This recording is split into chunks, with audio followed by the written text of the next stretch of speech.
ہاں جی، السلام علیکم دوستو۔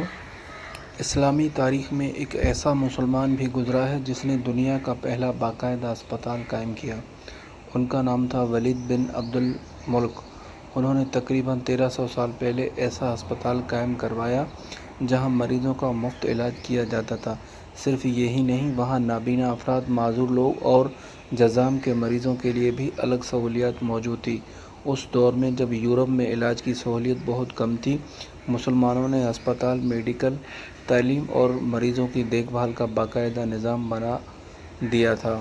بعد میں یہی اسلامی اسپتال دنیا کی جدید اسپتالوں کی بنیاد بنی۔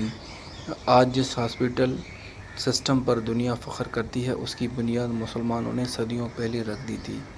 مسلمان صرف جنگجو نہیں تھے، وہ انسانیت کی خدمت کرنے والے عظیم معمار بھی تھے۔